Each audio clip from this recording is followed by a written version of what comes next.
Welcome to BPSC corner. Friends, आज की इस वीडियो में हम बीपीएससी तीसरे फेज़ के लिए करंट अफेयर्स के महत्वपूर्ण सवालों को सॉल्व करेंगे। इससे पहले हम लोगों ने एडुटेरिया के द्वारा जो न्यू सीरीज़ निकाला गया है करंट अफेयर्स के, उसके लिए जो है हम एक प्रैक्टिस सेट को लगा चुके हैं और ये उसी के क्रम में हमारा दूसरा प्रैक्टिस सेट है।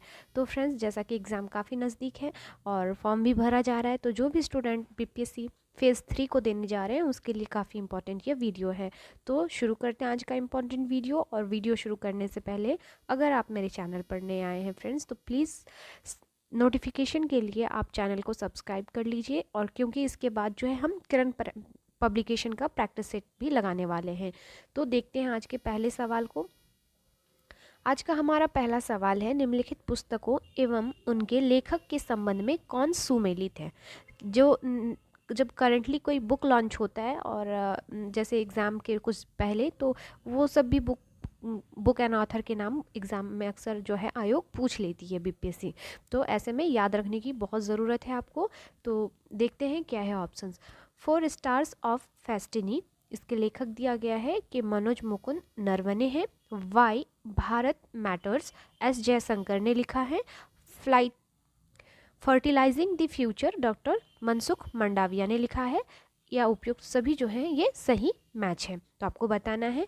तो फ्रेंड्स, इसका राइट आंसर ऑप्शन डी हो जाएगा। याद रखिएगा, जो बुक एक तरफ दिया गया है और उनके राइटर दिए गए हैं, सभी एक दूसरे से सुमेल कर रहे हैं, तो आपको याद रख लेना है। अगर आपके एग्जाम में पूछा जाता है यहाँ से बुक एंड ऑथर से, तो आप इजी वे में बना पाएंगे।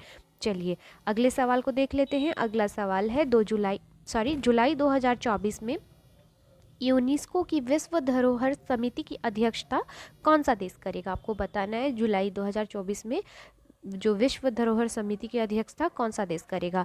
ऑप्शंस दिए गए हैं आपके, फ्रांस, जर्मनी, भारत या रूस। तो इसका राइट आंसर ऑप्शन सी अपना भारत करेगा, जो यूनेस्को की विश्व धरोहर समिति की अध्यक्षता। तो काफ़ी इंपॉर्टेंट है क्योंकि भारत करने जा रहा है किसी मतलब अध्यक्षता यूनेस्को की, तो ऐसे में पूछे जाने की भी संभावना इंटरनेशनल न्यूज़ के तौर पर काफ़ी अधिक होती है। तो याद रखिएगा फ्रेंड्स। नेक्स्ट देख लेते हैं। हाल ही में किस सरकार ने एक ऐप आधारित इलेक्ट्रिक बाइक टैक्सी सेवा बायू लॉन्च की है। ऑप्शंस दिए गए हैं, मेघालय, असम, सिक्किम या अरुणाचल प्रदेश। तो इसका right answer option B Assam ने किया है ऐसा। तो नेक्स्ट देख लेते हैं क्वेश्चन नंबर 4 को। हाल ही में गैब्रियल अटल को किस देश के सबसे युवा प्रधानमंत्री के रूप में नियुक्त किया गया है। इंपॉर्टेंट न्यूज़ है। ऑप्शंस दिए गए हैं, फ्रांस, जर्मनी, स्पेन या इटली।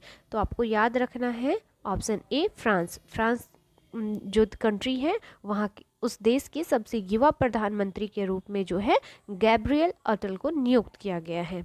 नेक्स्ट देख लेते हैं क्वेश्चन नंबर 5 को। क्वेश्चन नंबर 5 है आपका, निम्नलिखित में किस संस्था द्वारा एक अत्याधुनिक स्वदेशी असॉल्ट राइफल उग्रम लॉन्च किया गया है। इसरो, हाल, डीआरडीओ या इनमें से कोई नहीं। तो आपको बताना है जो असॉल्ट राइफल उग्रम है, इसे किसके द्वारा लॉन्च किया गया है। तो ऑप्शंस के अकॉर्डिंग राइट आंसर डीआरडीओ हो जाएगा। याद रखिएगा फ्रेंड्स, काफ़ी इंपॉर्टेंट न्यूज़ है। बुक काफ़ी इंपॉर्टेंट है क्योंकि एडिटोरिया के द्वारा जो करंट अफेयर्स होता है काफ़ी ऑथेंटिक बुक माना जाता है और पूछे जाने की भी संभावना यहाँ से काफ़ी अधिक होती है। तो फ्रेंड्स प्लीज़, आपने देखा होगा कि फ़ेज़ 1 और फ़ेज़ 2 में कम से कम 15 से 16 क्वेश्चंस आपको करंट अफेयर्स से देखने को मिले हैं। तो ऐसे में आपको जो करंट अफेयर्स का टॉपिक है, इसको बहुत अच्छे से तैयार करना पड़ेगा इस एग्ज़ाम को निकालने के लिए। तो अगला सवाल है हमारा क्वेश्चन नंबर 6 में, 12 से 16 जनवरी 2024 तक 27वें राष्ट्रीय युवा महोत्सव का आयोजन किस शहर में किया गया। तो इसका आयोजन किया गया है आपका नासिक, महाराष्ट्र में। याद रखिएगा, जो राष्ट्रीय युवा महोत्सव है यह नासिक, महाराष्ट्र में किया गया है। क्रम में पूछेगा तो 27वां, डेट पूछ ले तो 12 से 16 जनवरी।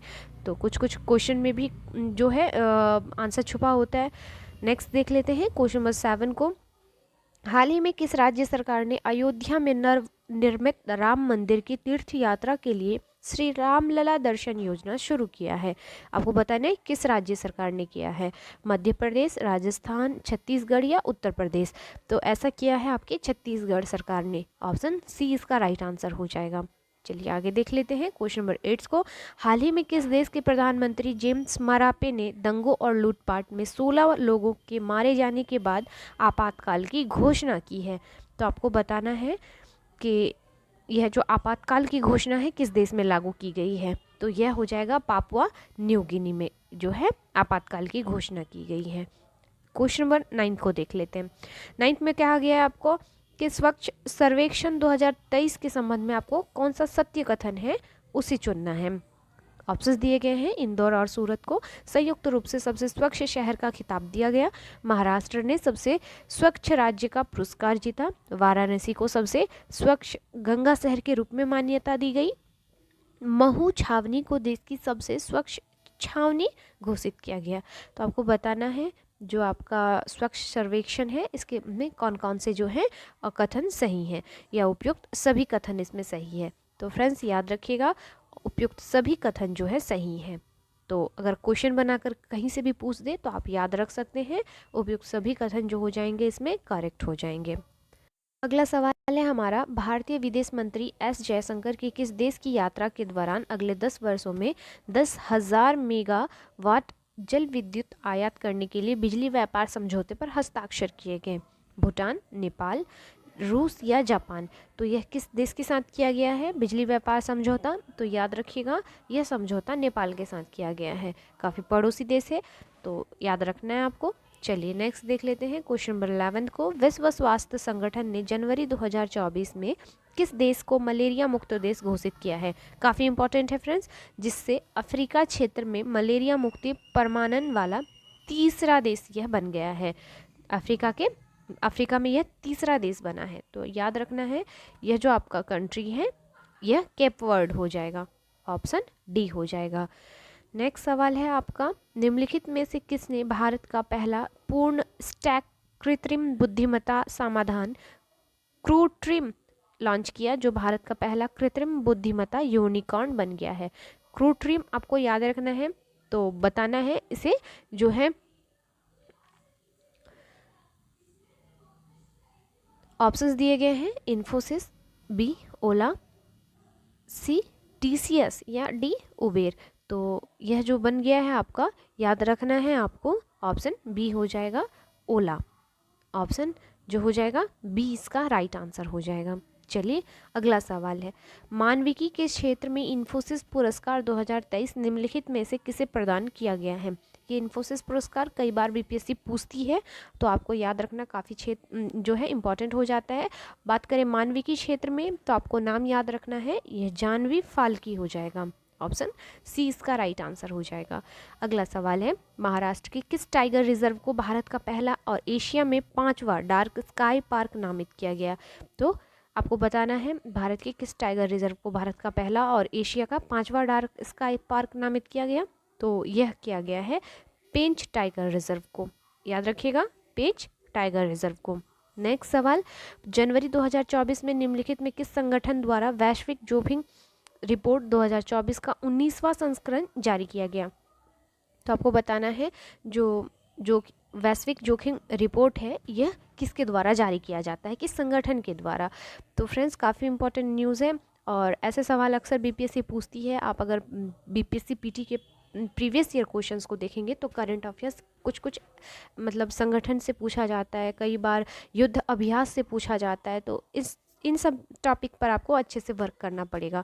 तो इसका राइट आंसर फिलहाल हो जाएगा विश्व आर्थिक मंच, वर्ल्ड इकोनॉमिक फोरम के द्वारा लॉन्च किया जाता है आपका वैश्विक जोखिम रिपोर्ट। और संस्करण की बात करें तो 19वां। चलिए आगे देखेंगे हम भारत के पहले मल्टी स्पोर्टर्स बीच गेम्स दी बीच गेम्स 2024 के संबंध में आपको सत्य कथन को बताना है। तो दी बीच गेम्स 2024 के बारे में जो कथन है कुछ इस प्रकार है कि इसका आयोजन दीव में ब्लू फ्लैग प्रमाणित घोघला बीच पर किया गया। बीच गेम 2024 में मध्य प्रदेश समग्र चैंपियन बना। केवल पहला कथन सही है, दूसरा है दोनों है या इनमें से कोई नहीं है? तो वो इसका राइट आंसर दोनों ही कथन जो है सही है। याद रखिएगा फ्रेंड्स, भारत का पहला मल्टी स्पोर्ट्स यह जो है बीच गेम है, इसलिए काफ़ी इंपॉर्टेंट हो जाता है कि दीव में इसका आयोजन किया गया और मध्य प्रदेश जो है इसमें विनर रहा। आगे देखेंगे हम उच्च शिक्षा में नैतिक प्रथाओं को बढ़ावा देने के लिए निम्नलिखित में किस संस्था द्वारा मूल्य प्रवाह 2.0 की शुरुआत की गई है। तो आपको बताना है कि किस संस्था के द्वारा इसकी शुरुआत की गई है। तो इसका राइट आंसर UGC, याद रखना है UGC। चलिए आगे देखेंगे हम। नेक्स्ट सवाल है, दिव्य कृति सिंह किस क्षेत्र में अर्जुन अवार्ड पाने वाली पहली भारतीय महिला बनी है। दिव्य कृति सिंह तैराकी में, घुड़सवारी, निशानेबाजी या तीरंदाजी। तो इसका राइट आंसर हो जाएगा आपका घुड़सवारी में जो है दिव्य कृति सिंह को अर्जुन अवार्ड दिया गया था। अगला सवाल है, देश के अंतर्देशीय जलमार्गों की क्षमता और व्यवहार्यता बढ़ाने के उद्देश्य से अंतर्देशीय जलमार्ग विकास परिषद IWDC का पहला संस्करण किस शहर में आयोजित किया गया। कोलकाता, हैदराबाद, पणजी या सूरत। तो इसका right answer option A Kolkata में शुरू किया गया। नेक्स्ट देख लेते हैं क्वेश्चन नंबर 20 को। मुंबई ट्रांस हार्बर लिंक्स के संबंध में कौन सा कथन सत्य है, आपको यह बताना है। ऑप्शंस हैं आपके, यह भारत का सबसे लंबा समुद्री पुल है जो कि 21.8 किलोमीटर की दूरी तय करता है। इस पुल का नाम भारत के पूर्व प्रधानमंत्री अटल बिहारी वाजपेयी के नाम पर अटल बिहारी वाजपेयी सेवरी नाहवा शेवा अटल सेतु रखा गया। यह दक्षिण मुंबई को नवी मुंबई से जोड़ता है। तो उपयुक्त सभी। तो कौन सा कथन सत्य है आपको यह बताना है। तो याद रखिएगा फ्रेंड्स, ऑप्शन डी हो जाएगा। जो सभी कथन हैं आपको मुंबई ट्रांस हार्बर लिंक के बारे में जो है याद रखना है। क्वेश्चन कहीं से भी पूछे तो आप इजीली वे में बना पाएँ। चलिए देख लेते हैं अगले सवाल को। मोस्ट VVI क्वेश्चन और BPSC का मोस्ट फेवरेट क्वेश्चन, क्योंकि आप देखे होंगे कि PT परीक्षा में कई बार इस क्वेश्चन को रिपीट किया जाता है हेनले पासपोर्ट इंडेक्स से। तो आपको बताना है, क्वेश्चन है आपका हेनले पासपोर्ट इंडेक्स 2024 के संदर्भ में कौन सा कथन सत्य है। तो ऑप्शन दिए गए हैं, जापान और सिंगापुर पिछले 5 वर्षों से इस सूची में शीर्ष पर बने हुए हैं और इस सूचकांक में भारत को 80वां स्थान प्राप्त हुआ है। तो आपको बताना है कि कौन सा ऑप्शन इसमें सही है, पहला, दूसरा, दोनों या इनमें से कोई नहीं। तो फ्रेंड्स आप याद रखिएगा, मोस्ट VVI क्वेश्चन है कि दोनों ही जो कथन है सही हैं। आपको याद रखना है कि जापान और सिंगापुर पिछले 5 वर्ष से इस जो रैंक पर है एकदम फर्स्ट रैंक पे बने हुए हैं और जो भारत का इस बार रैंक है ये पोजीशन है 80 है। तो याद रखना है, ये डेटा काफ़ी इंपॉर्टेंट है भारत के संदर्भ में। चलिए नेक्स्ट देख लेते हैं क्वेश्चन नंबर 22 को। एक्सरसाइज सी ड्रैगन 24 के संबंध में कौन सा कथन सत्य है, आपको बताना है कि इसका आयोजन अमेरिका द्वारा प्रशांत महासागर में स्थित गुआम द्वीप पर किया गया। अमेरिका, ऑस्ट्रेलिया, दक्षिण कोरिया, जापान, भारत की नौसेनाओं ने इसमें भाग लिया है। भारतीय नौसेना के समुद्री निगरानी विमान P8I ने इसमें भाग लिया है। तो कौन सा कथन सही है आपको यह बताना है। तो इसका राइट आंसर हो जाएगा फ्रेंड्स, तीनों ही कथन जो है इसमें सही है। तो आपको तीनों ही कथन को याद रखना है। देखते हैं अगले सवाल को। भारतीय नौसेना प्रमुख द्वारा दृष्टि 10 मानव रहित हवाई वाहन UAV का अनावरण किया गया। इसके संदर्भ में आपको कौन सा कथन सत्य है यह बताना है। तो ऑप्शंस दिए गए हैं, मानव रहित हवाई वाहन का निर्माण स्वदेशी रूप से किया गया, अडानी डिफेंस और एरोस्पेस ने इसे विकसित किया, दृष्टि 10 स्टारलाइनर ड्रोन में 450 किलोग्राम तक पेलोड रख कहीं पर भी डिलीवर किया जा सकता है, या इनमें से कोई नहीं। तो फ्रेंड्स इसका राइट आंसर हो जाएगा आपका इनमें से कोई नहीं। असत्य को कथन को बताना है, तो असत्य इसमें से कोई नहीं है, सभी ही कथन सत्य है इसमें। तो आप याद रख सकते हैं दृष्टि 10 मानव रहित हवाई वाहन के बारे में। चलिए नेक्स्ट देख लेते हैं क्वेश्चन नंबर 24 को। किस देश की संसद ने एक कानून पास करते हुए कुत्ते के मांस के उत्पादन और बिक्री पर प्रतिबंध लगा दिया है। श्रीलंका, मलेशिया, बांग्लादेश या दक्षिण कोरिया। तो इसका राइट आंसर दक्षिण कोरिया हो जाएगा। याद रखिएगा फ्रेंड्स, आपको याद रखना है कि इस बुक में जो है 1 जनवरी 2023 से 7 फरवरी 2024 तक के करंट को शामिल किया गया है। तो काफ़ी इंपॉर्टेंट है, प्लीज़ आप अभी से ही तैयारी में लग जाइए, क्योंकि बस 1 मंथ स्ट्रैटेजी जो है आपको आपके जो है एग्ज़ाम को निकालने के लिए यह बहुत ही जो भी है ये समय आपके लिए काफ़ी इम्पोर्टेंट हो जाता है। तो अपने स्ट्रेटजी को है ज़ोर शोर से एकदम यूज़ कीजिए फ्रेंड्स, ताकि इस बार सिलेक्शन हो जाए। क्योंकि जिन भी स्टूडेंट का नहीं हुआ है पहले या दूसरे में नहीं हुआ है, तो उनके पास एक गोल्डन अपॉर्चुनिटी है कि इस बार एग्ज़ाम में सिलेक्शन हो जाए। चलिए देखते हैं क्वेश्चन नंबर 25 को। जनवरी 2024 में किस देश के राष्ट्रपति ने भारत के प्रधानमंत्री श्री नरेंद्र मोदी के बारे में की गई अपमानजनक टिप्पणियों पर अपने 3 उप मंत्रियों को निलंबित कर दिया? काफ़ी इंपॉर्टेंट न्यूज़ हो जाता है ये, क्योंकि खबरों में काफ़ी जो है चर्चे में रहा था। और ऐसा जो किया था यह था आपका मालदीव, क्योंकि अपना पड़ोसी देश है और काफ़ी ज़्यादा कंट्रोवर्सी हुआ था, तो आपको याद रखना है इस चीज़ के बारे में। चलिए नेक्स्ट देख लेते हैं। हाल ही में हुई नियुक्तियों के में कौन सुमेलित है, आपको यह बताना है। तो आप याद रख लीजिए सीधे सीधे कि जो सभी नियुक्तियाँ हैं सभी सही हैं। कि अनीस दयाल सिंह CRPF के महानिदेशक बनाए गए। अरविंद पनगड़िया को 16वें वित्त आयोग का अध्यक्ष, ये काफ़ी इंपॉर्टेंट है फ्रेंड। जो अरविंद पनगड़िया हैं इनको याद रखना है, क्योंकि वित्त आयोग काफ़ी इंपॉर्टेंट हो जाता है। आप चाहे इसको जोड़ कर देख लें पॉलिटी के साथ, तो उसके संदर्भ में भी कहीं आयोग पूछ दे आपसे सवाल बनाकर, तो काफ़ी इंपॉर्टेंट हो जाता है। और अरिदम बागची जो है संयुक्त राष्ट्र में भारत के अस्थायी प्रतिनिधि के रूप में जो है नियुक्त किए गए हैं, तो काफ़ी इंपॉर्टेंट है, याद रखना है आपको। चलिए आगे देखते हैं। हाल ही में भारत और किस देश के बीच डेजर्ट साइक्लोन 2024 सैन्य अभ्यास आयोजित किया गया है? तो जो डेजर्ट साइक्लोन 2024 सैन्य अभ्यास है यह भारत और किसके बीच होता है? तो यह UAE के साथ होता है, याद रखना है। चलिए अगला सवाल, कौन सा कथन सत्य है आपको यह बताना है। वर्ष 2024 में ब्रिक्स शिखर सम्मेलन का आयोजन रूस ने किया। मोस्ट VVI क्वेश्चन है, क्योंकि ब्रिक्स जो भी संगठन होते हैं ना इम्पॉर्टेंट इंटरनेशनल, इनसे भी सवाल अक्सर आते हैं। तो ब्रिक्स है, काफ़ी इंपॉर्टेंट है। इसका आयोजन आपको याद रखना है कि 2024 में रूस में किया गया। और 1 जनवरी 2024 से मिस्र, इथोपिया, ईरान, सऊदी अरब और संयुक्त अरब अमीरात ब्रिक्स के 5 नए सदस्य देश बने। तो आपको बताना है इसमें से कौन सा कथन सही है, पहला, दूसरा या दोनों। तो इसका राइट आंसर ऑप्शन सी दोनों हो जाएंगे, आपको याद रखना है। रूस का इसमें इस देश में रूस में आयोजन किया गया, ये काफ़ी इंपॉर्टेंट हो जाता है। चलिए नेक्स्ट देख लेते हैं। रक्षा मंत्री राजनाथ सिंह ने 1 जनवरी 2024 को किस शहर में बालिकाओं के लिए पहले पूर्ण सैनिक स्कूल संविद गुरुकुलम बालिका सैनिक स्कूल का उद्घाटन किया? तो इसका उद्घाटन मथुरा उत्तर प्रदेश में किया गया है। अगला सवाल है, 2 जनवरी 2024 को किस विश्वविद्यालय के कुलपति प्रोफेसर BR कंबोज को MS स्वामीनाथन पुरस्कार से सम्मानित किया गया? तो यह सम्मानित किए गए चौधरी चरण सिंह हरियाणा कृषि विश्वविद्यालय को। अगला सवाल है आपका, जनवरी 2024 में किस राज्य सरकार ने आपदाओं की पूर्व चेतावनी के लिए राहत वाणी केंद्र लॉन्च किया है? तो इसको लॉन्च किया है आपका उत्तर प्रदेश ने। नेक्स्ट सवाल है आपका, जनवरी 2024 में किस राज्य के हट्टी समुदाय को अनुसूचित जनजाति का दर्जा दिया गया है? ये काफ़ी इंपॉर्टेंट है, आपको याद करना है और याद रखना है, क्योंकि जो हट्टी समुदाय है काफ़ी खबरों में रहा है और इम्पॉर्टेंट न्यूज़ होता है। तो यह जो हो जाएगा आपका हिमाचल प्रदेश से जो है बिलोंग करते हैं ये जनजाति। चलिए नेक्स्ट देख लेते हैं। हाल ही में हुई नियुक्तियों में कौन सुमेलित है, आपको यह बताना है। तो फ्रेंड्स आपको याद रखना है, जो सभी हैं नियुक्तियां ये जो है राइट है, एक दूसरे से सुमेल कर रहे हैं। कि जो सक्सेस मसरा हैं चाड़ के प्रधानमंत्री बनाए गए हैं, इंद्रमणि पांडे बिम्स्टेक के महासचिव बनाए गए हैं और डेविड कैमरॉन ब्रिटेन के विदेश मंत्री बनाए गए हैं। अगला सवाल है हमारा, निम्नलिखित में कौन सा राज्य नेविगेशन प्लेटफॉर्म पर दुर्घटना हॉटस्पॉट को मैप में करने वाला पहला राज्य बन गया है? तो यह बन गया है आपका पंजाब।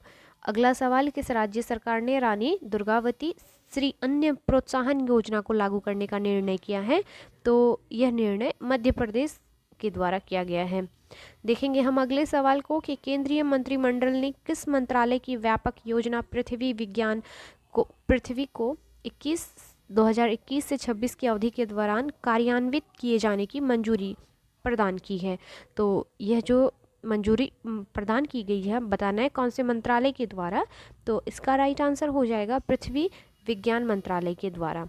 नेक्स्ट देख लीजिए क्वेश्चन नंबर 37 को, जमीनी स्तर पर महिला नेताओं को सशक्त बनाने और उनका समर्थन करने के उद्देश्य से निम्नलिखित में किसके द्वारा पंचायत से संसद तक कार्यक्रम का उद्घाटन किया गया?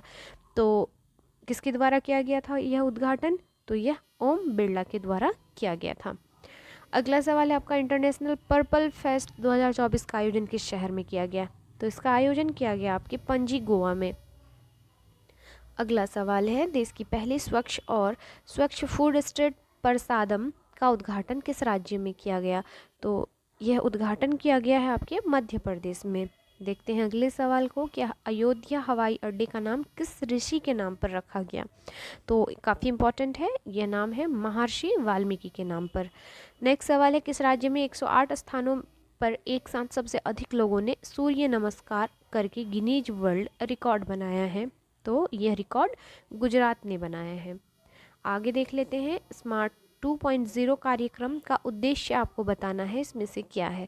तो फ्रेंड्स याद रखिएगा, जो आपका स्मार्ट 2.0 है, इसका उद्देश्य आयुर्वेद के प्राथमिकता वाले क्षेत्रों में नैदानिक अध्ययन को बढ़ावा देना है। स्मार्ट 2 का संबंध आयुर्वेद में जो है प्राथमिकता को बढ़ावा देना है, याद रखना है आपको।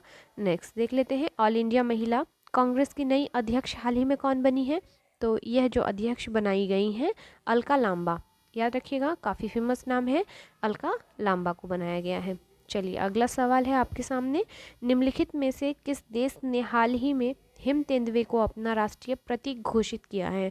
तो यह घोषणा किर्गिस्तान ने किया है, किर्गिस्तान ने किया है। अगला सवाल है, Scottish junior open squash under 19 का टाइटल किस खिलाड़ी ने जीता है? तो यह अनाहत सिंह ने जीता है। अगला सवाल है, 1 जनवरी 2024 से कितने वर्ष के कार्यकाल के लिए भारत को संयुक्त राष्ट्र सांख्यिकी आयोग में एक सदस्य के रूप में चुना गया है? तो कितने वर्ष के लिए चुना गया है भारत?